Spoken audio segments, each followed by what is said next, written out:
kebahagiaan itu adalah absolute good cirinya. Absolute good itu kebaikan puncak, itu kebahagiaan. Tidak ada lagi yang dituju selain itu. Itu sambungannya yang kedua. Karena kebahagiaan adalah tujuan hidup. Apapun yang kamu lakukan dalam hidupmu, katanya Farabi, sebenarnya kan sasaran tembaknya cuma satu. Kamu pengen bahagia, entah kamu sadari apa enggak. Enggak ada orang yang nyari susah selama dia masih waras.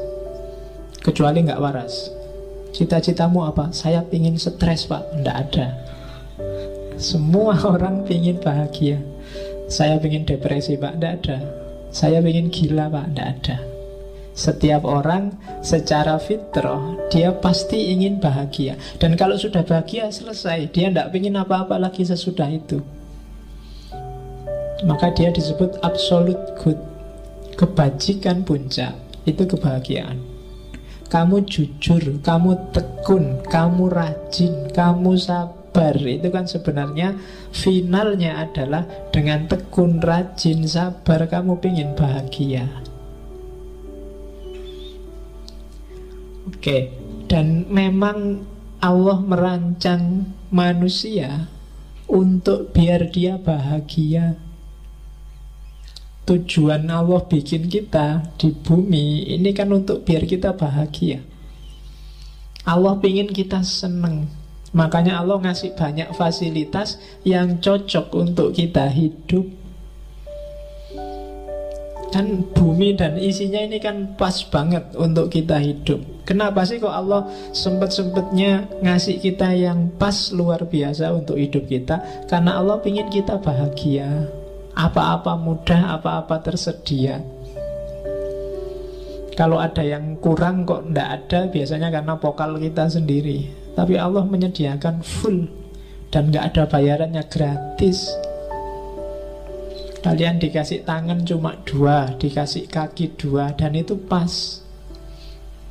Dan dikasih akal. Akal itu kan luar biasa. Nggak ada hewan yang dikasih akal selain manusia. Jadi ya kan kita kan hewan jenisnya, hewan yang berpikir. Jadi Tuhan menciptakan kita itu untuk bahagia. Maka barang siapa galau, bete, sumpek, sedih, kamu sebenarnya sedang melecehkan Tuhan. Kamu sebenarnya sedang menyinggung perasaannya Tuhan. Sudah dikasih macam-macam kok kamu masih bete, kamu masih galau. Itu yang bikin kemarin waktu kamu kecil, waktu kiai-kiaimu selalu bilang bahwa bersyukurlah. Dengan syukur nikmatmu akan ditambah. Karena seandainya akal kita normal, sebenarnya melihat semua fasilitas dari Tuhan tadi, pasti kita akan bersyukur dan bahagia. Seandainya ada masalah sekalipun, ya mungkin setiap orang tidak ada yang tidak punya masalah. Kalau di persentase, mungkin masalah hidupmu itu tidak ada 10%-nya nikmat dan kebahagiaan yang kamu dapat dari Allah. Silahkan kamu tulis nanti pulang dari sini, sebenarnya problemku itu apa sih?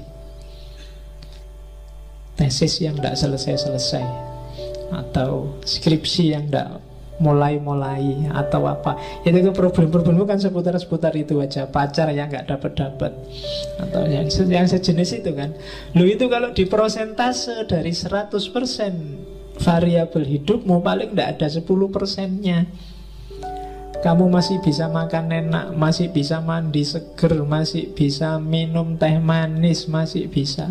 Banyak orang yang manis saja nggak boleh, teh juga nggak boleh, air putih banyak-banyak nggak boleh, ya kan? Tidur nggak bisa, ngerokok padahal pingin nggak boleh. Ya, bukan banyak yang kayak gitu. 80% hidupmu dan dengan 20% masalah, itu ya tetap kamu harus bersyukur. Maka katanya Farabi, enggak, Allah menciptakan kita untuk bahagia. Maka jangan bikin dia tersinggung dengan kamu tiap hari mengeluh, saya bete, saya galau, aku lagi ndak mood, aku lagi ini. Padahal apa sih yang gak dikasihin Allah padamu? Tahsilus sa'adah. Jadi capailah kebahagiaan biar Allah seneng. Kayak kalian itu loh, kalau ngasih seseorang, bantu seseorang, dan yang dibantu kok terus alhamdulillah sampean bantu sekarang hidupku beres, aku urusanku selesai semua. Yang bantu kan juga seneng. Tapi kalau kamu bantu orang, yang dibantu merengut, terus sumpek, terus iya sih terima kasih dibantu, tapi yo masalahku masih banyak, itu yang bantu juga jadinya nggak enak hati. Jadi bahagialah. Allah menciptakan kita untuk bahagia. Tidak usah terlalu dipikir masalahmu yang hanya 10-5% itu. Kalau ada solusi ya diambillah solusi itu. Kalau nggak ada ya dipikir lagi. Kalau buntu ya dinikmati aja masalahnya. Itu lebih enak. Kan sekarang biasanya yang bikin kamu sumpek kan nyari jalan keluar. Saya nyari jalan keluar nggak nemu-nemu Pak. Ya sudah, kalau nggak nemu ya nggak usah dicari. Oh nggak nemu, dinikmati aja masalahnya. Tesis nggak selesai-selesai ya sudah, ditunggu aja. Sopo ngerti dapat surat peringatan. Loh ya kan. Kalau dapat surat peringatan kan nanti gerak sendiri. Oke, jadi yang kedua itu. Yang ketiga rumusnya dari tahsilus sa'adah, semua yang membuat seseorang bahagia itu baik.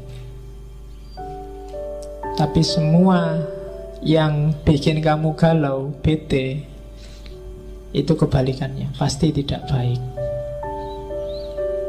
Kalau tesismu nggak selesai-selesai, itu pasti tidak ada yang tidak baik yang sedang kamu jalani. Mungkin kamu males, mungkin kamu nggak tertib, mungkin kamu ogah-ogahan, mungkin kamu mismanajemen waktumu, pasti ada yang salah. Dan itu membawamu pada ketidakbahagiaan. Dan semua yang membuatmu bahagia itu pasti baik. Kok ada yang tidak baik tapi membuatmu bahagia, hati-hati, awas ketipu. Itu jebakan. Hakikatnya dia jelek. Misalnya, Pak kemarin saya nyontek, akhirnya nilaiku A Pak. Oh itu iya nilaimu A, tapi hati-hati dalam praktek hidup yang sejati, awas keliru. Misalnya kamu harusnya levelmu nggak IP 4, tapi IP-mu 4, orang anggap kamu pinter, padahal ternyata enggak. Itu bahayanya, silahkan dinikmati sendiri.